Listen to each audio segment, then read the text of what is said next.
This is CXO Secrets, the podcast that takes you inside the minds of business and technology leaders and reveals the strategies behind their success. Coming up in today's show. Adversaries have been out there collecting encrypted data for quite a bit of time now. They can store it indefinitely, decrypt it later once the quantum computers can break the encryption. And this has especially been very active in like nation-state actors because it's a silent, cheap, and low-risk kind of process to execute today. But then you have this value potentially, this long-term value that they've been investing in by being able to decrypt it at some point in the future. And the real key point here is you don't need a quantum computer now for quantum risk to be real, right? You just need to have data with long-term value.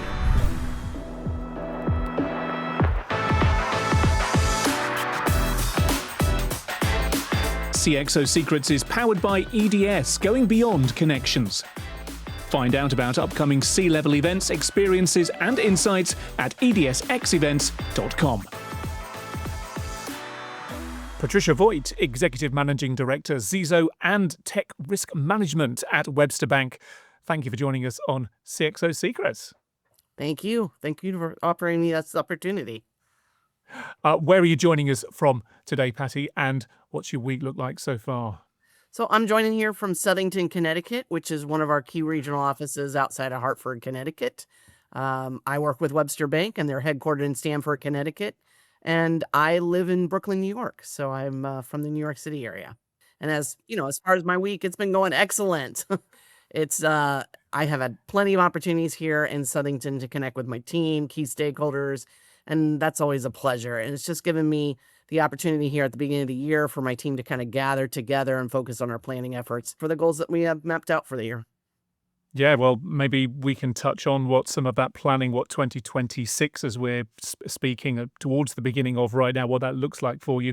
I know Stamford, Connecticut well. I have family there. It's a beautiful part of the world within striking distance of New York if you don't live in New York, but easy to get to if you do. For the benefit of our listeners, though, Patty, who are from outside the US, what can you tell us about Webster Bank? And then maybe just expand on what your role there is for us. Sure. So first, Webster Bank, it's a U.S. regional commercial bank. It provides both personal, business, and healthcare-related financial services, primarily here in the Northeast United States. And we're known for our strong presence in this New England, New York area for our full-service consumer and commercial banking. And we have one of the largest administrators of health savings accounts in the U.S. We are a total of $83 billion in total assets at this point in time.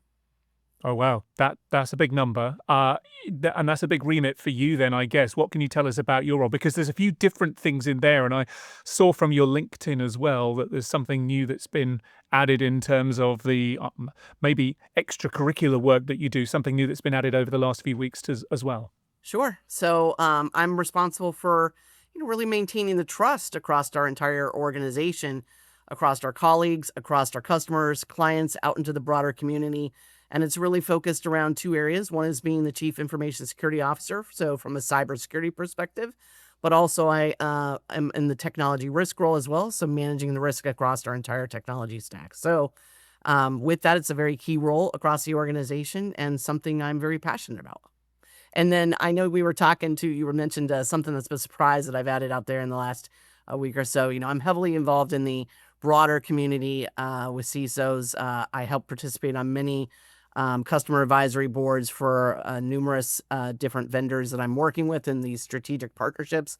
But I'm also just recently am on the board of directors at the Cyber Risk Institute. So I'm extremely excited, honored, and privileged to be able to represent my peer organizations in that manner. And it's all around cyber risk for me.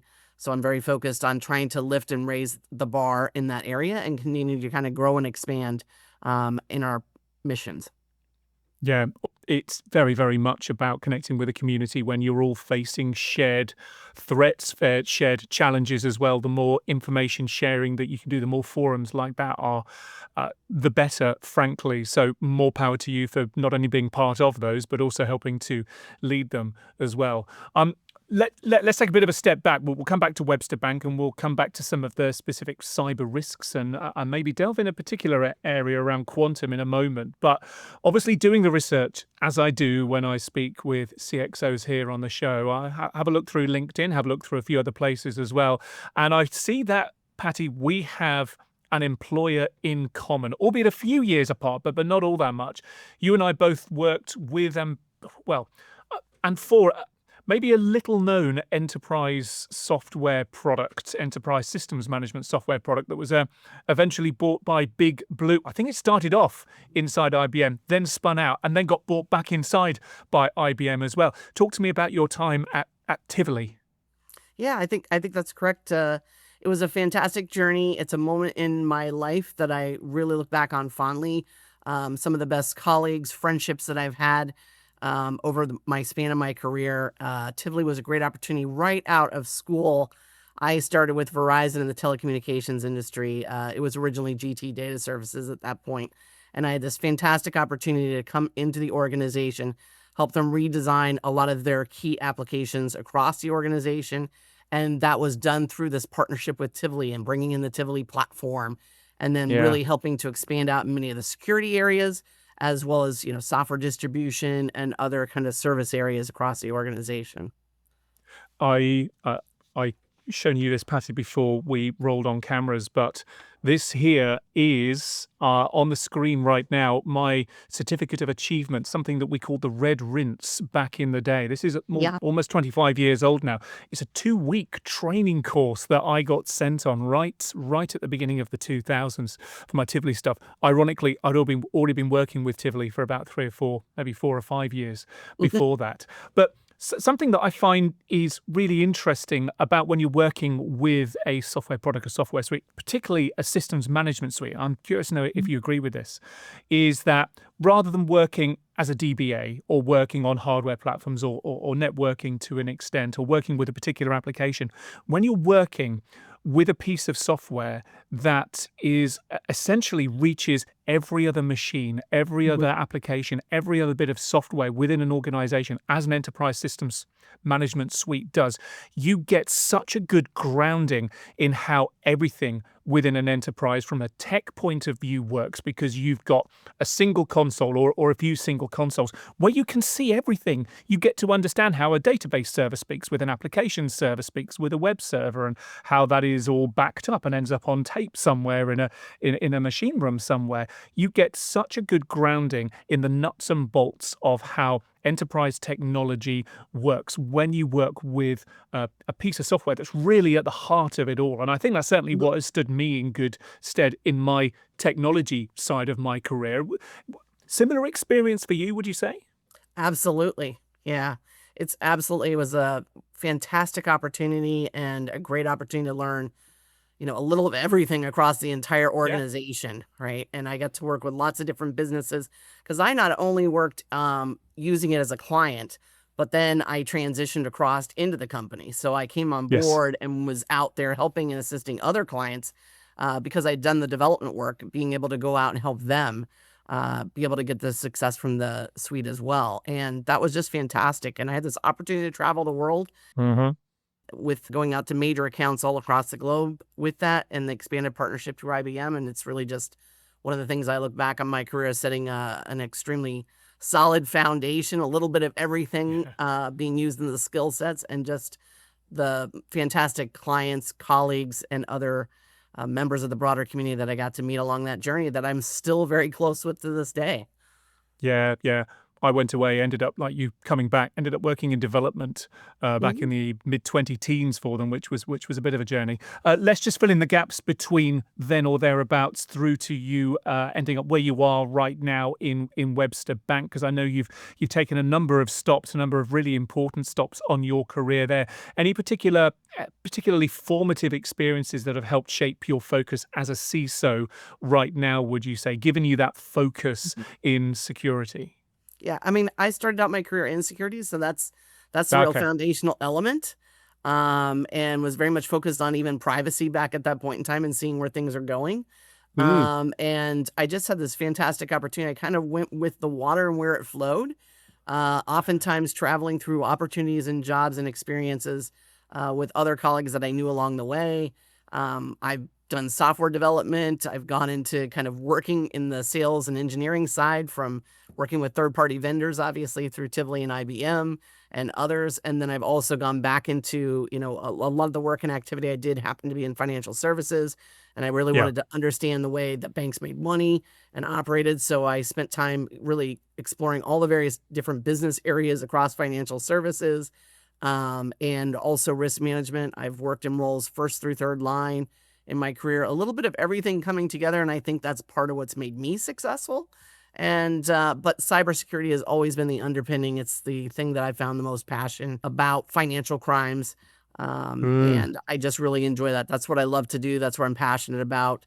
But obviously I'm skilled in lots of different areas as well. And I think that just makes you a very well-rounded stakeholder when I'm working with my peers across the organization.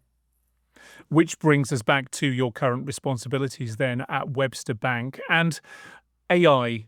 Uh, that seems to be all the noise, all the conversation at the moment. It's taking up a lot of time for CIOs, for CISOs, for CTOs. But I want to ask you, what are the other things as a CISO that are knocking at your door, Mhm, waiting for answers? Because AI is very shouty, very urgent. There's a real immediacy around it, which means it's getting all of the attention, of course. But I mhm. wonder, what are the other things for you that it's important do not get drowned out by the AI noise, by the AI hype? Yeah. So, I mean, obviously, that's a key area of focus for me as I go into Mhm. 2026. But beyond that, I'm very much focused on getting out there, helping to grow the business. So, a bit of a shift left model of taking my security team and really going further upstream, working out there with our business stakeholders, business partners, to help grow the business. And that includes, thinking about it from the client perspective, the customer perspective, usage from our broader community. I think that kind of dovetails into this concept that many have been talking about across the industry, which is around kind of people first transformation. So I'm very much focused Yeah. on what we call college colleague experience, helping to provide empowerment type of skills and capability building, kind of trust, inclusion, engagement, across the environments that we have, so that everybody can be heard and have a voice into making us a more safe and secure organization, and also part of that broader ecosystem that we're actively involved in. Outside of that, I'm focused around identity governance. I think that's a area Yeah. of growth that you're seeing as well. So kind of ensuring that the right access for the right reasons for the right amount of time, for both human and non-human identities. I think that's a concern. Yes. You kind of look out there in terms of stats. I think they're saying something like across 2026, you'll find identity leaders and analysts typically say there's something like 25 to 40% year over year growth expected in the number of non-human identities. Mm. And that's all driven by, again, AI, agents and bots, but also the cloud native architectures that we're seeing, and just the proliferation of APIs that we're seeing across organizations. So I think that's another area that you're clearly seeing grow and develop and expand, as we go into the future. And then quantum computing is also on Uh-huh. my vision and horizon. To Yeah. really, it's been out there. Lots of folks are talking about it, but this is the year for us to be kind of embedding more, doing more of an assessment across our organization, as we're seeing many of our peers do. Yeah. Well, let's come to quantum very specifically in a moment then. But just to backpedal on how you opened up that response there, was it was very interesting for me, in as much as you weren't talking about the technology first there at all. You're talking about the people. You were talking about, even in your role as a CISO, about enabling the business, about enabling opportunities for growth in there, and that speaks to, I guess, the way that CXOs, the show is CXO Hmm. Secrets, Yep. more and more positioning themselves as co-pilots, as Yep. partners to the business, not just particularly in the more technical and technically adjacent CXO roles, not just concerned about the tech, but actually Hmm. concerned about leading the business forward and, like you say, enabling growth for the business. And that for some might be a little bit of a shift from where they've come from as they've risen up to a CXO role, perhaps. Hmm. Yeah, I see it as essential. And if you think about it, it's important to be a part of that process. We're not just a cost center, we are helping to grow the business. Yeah. And when you think about it, it's all about, again, trust, right? Customers come to you, they invest, they look for our help and support, and they have to trust in what we're doing across our organization. So I think it's imperative that CISOs actively get involved and really look for ways that you can kind of help to grow the business and build in security right up front. It just makes everything easier downstream as you're moving forward to implementing and rolling out technology solutions. Let's come on to quantum then, as you mentioned there, and it is something that was quite noisy maybe 3 or 4 years ago, but Yeah. then what happened, I think, with AI has certainly taken a front seat in that car. What are the conversations you're having now? Either you reaching out to other stakeholders or people coming to you, Patty, saying, "I'm a bit worried about this quantum thing, about criminals potentially stealing our data, harvesting now, reaping and decrypting later on. What should we be doing about this? What are the risks that we need to be maybe putting some measures in place for right now in 2026, even if some of the quantum risk isn't going to be this year or next year? It might be 2 or 3 or 4 or longer years away." Yeah. I mean, that's a great question. And when you think about it, I think what a lot of people are hearing about, and especially when I look at my key business stakeholders, board members, what they're hearing as they're going out into the broader community and out in the press and the media, you are seeing concerns around the immediate threat that we kind of have around what I would just call retrospective kind of decryption. Adversaries have been out there collecting encrypted data for quite a bit of time now. They can store it indefinitely, decrypt it later once the quantum computers can break the encryption. And this has especially been very active in like nation state actors because it's a silent, cheap, and low risk kind of process to execute today. But then you have this value potentially, this long term value that they've been investing in by being able to decrypt it at some point in the future. And the real key point here is you don't need a quantum computer now for quantum risk to be real, right? You just need to have data with long term value. And that oftentimes you're seeing is kind of a lot of the threat actors out there in the nation states are just taking that data, especially Chinese threat actors have been doing that and exfiltrating it already encrypted with this kind of eye towards the future. So I think that's, one of the key risks that we're seeing out there. There's also other key risks in terms of just kind of loss of confidentiality or data exposure, right? That's a very key area of concern. The data types of highest risk are out there around financial records, health data, legal contracts, regulatory type data, all which you can see is very relevant to me in financial services. And as I kind of tie it into what I've been talking about earlier too, it's around kind of this loss of integrity and trust, which is, often more dangerous than other types of risks that you're kind of seeing out there. Because quantum risk is not just about reading the data. Like if digital signatures fail, software updates can be forged, certificates can be impersonated, or devices and systems can not verify authenticity. And, this potentially, as you go into the future, can create kind of the systemic kind of trust collapse, if you will. Yeah. And with that, attackers can kind of masquerade as trusted entities across our ecosystem. So this is kind of an operational resilience problem and not just a privacy problem, if you will. Yeah, and really what you're talking about there, Q day, maybe it's Q day, or maybe there's another name for it, but when that moment does arrive, it really undermines, unplums the fundamental plumbing of digital communications as we Mhm. know them today. But there are some measures, the kind of post-quantum crypto safe algorithms and so on that organizations are deploying right now. I know on my smartphone, Apple, Yeah. um, I'm sure that they're equivalent on other ecosystems as well, but post-quantum cryptographically safe algorithms that ensure my iMessage can, to the best of current knowledge, be Mhm. safe in the future. From your point of view, then, as a CISO right now, knowing about some of these known risks, some of the as yet unknown risks, what can you be doing right now to prepare for whenever this day comes? Well, I think, leaders across the board, they're focusing on kind of that data longevity, kind of looking at what inventories that they have around cryptography. As you said, kind of starting this hybrid kind of PQC environment very much early and building out kind of agility because the encrypted data stolen today may already be compromised tomorrow, right? So it's about kind of stepping back, reframing the quantum as a current kind of data longevity and trust risk, if you will. Mm. So not a future technology issue, but something that's here and now. understanding about, what cryptography is used across your organization. So where there are vulnerable algorithms are used and which data must kind of remain confidential over the long term. So understanding that perspective and the risk to your organization. Stepping back and kind of looking at protecting what matters first for you. What's the highest concern?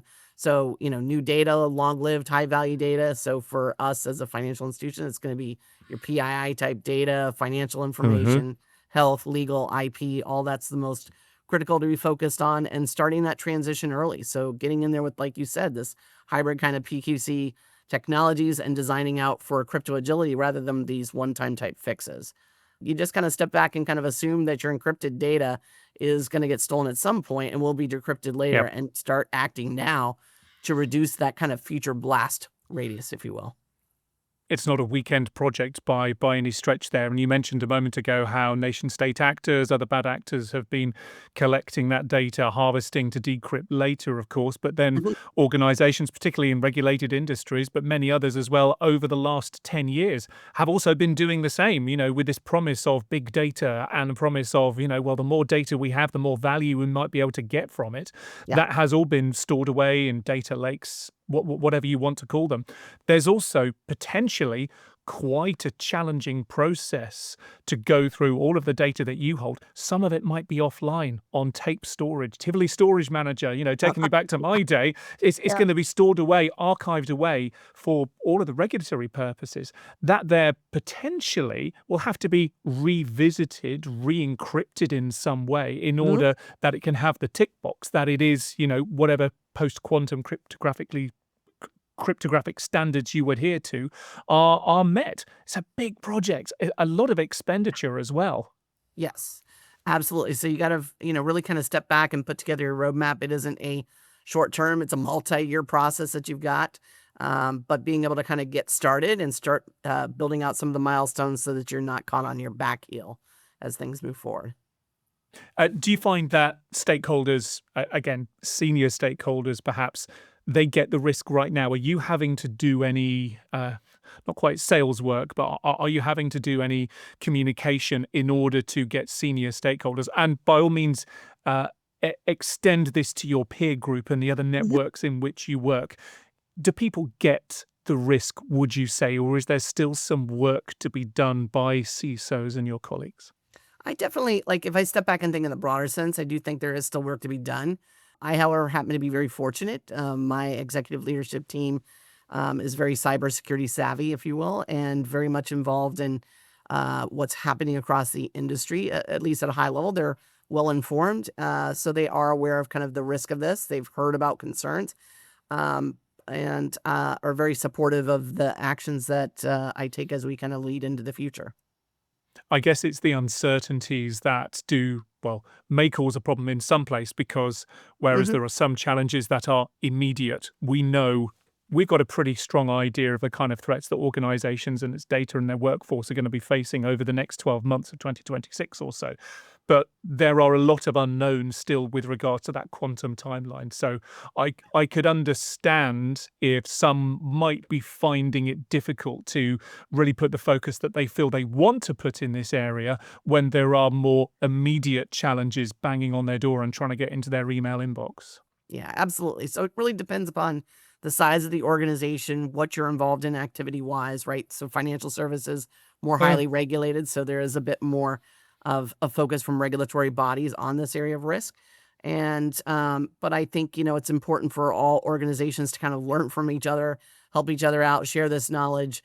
I know larger financial institutions that I've worked with have been focused on this area for a decade or longer as a risk area for them, and have been working and putting efforts towards some of the changes that they will be making for many more years than we would as a smaller institution.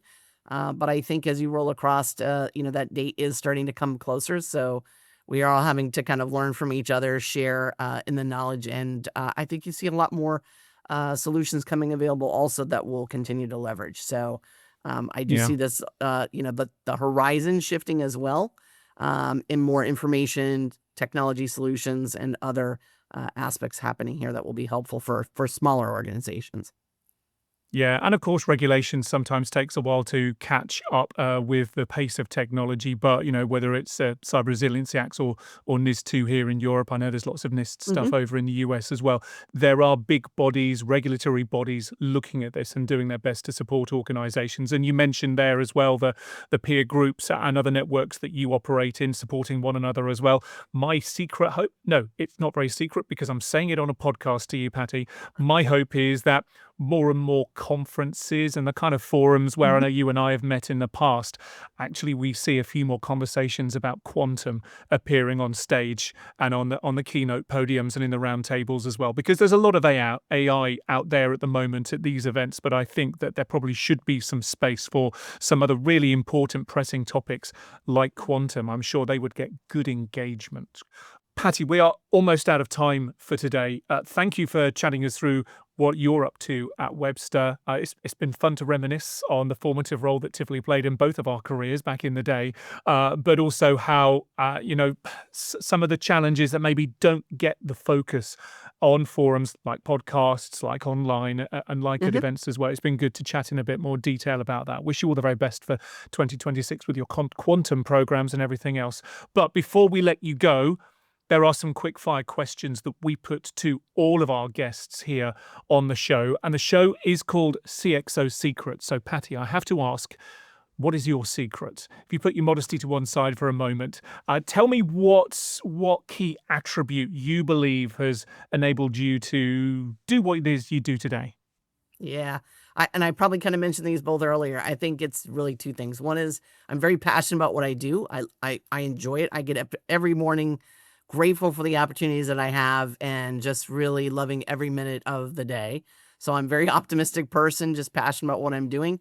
And I love to build relationships. And I think that that is a very key success factor too, as well for me. I think it's important to build relationships. You never know who you're going to meet and what they're going to be able to share with you. I think every person that you engage with always has something in some interesting tidbit that helps me learn. And I'm a very curious person, so I like to get out and connect with as many individuals as possible. So I'm so glad we've had the opportunity to connect as well. Patty, what question would you like me to put to a guest on a future episode of CXO Secrets? So I'm all about kind of looking at the horizon and what's up and coming. So I'm always interested in, what capabilities do others, peers of mine, CISOs across the organizations that they're in, what kind of capabilities when they look out in the horizon do they think they would like to see become available? And it may not even be something that's out on the market right now, but what are they most interested? What would they like to see on that horizon? Patty, thank you for letting us scan the horizon with you today. It's been great to hear your insights and indeed your passion for what it is that you do. Webster Bank's very lucky to have you. Thank you. Thank you so much for this privilege. I really appreciate it and look forward to hearing from you. You too. Take care. Thanks, David. Bye-bye. Bye-bye.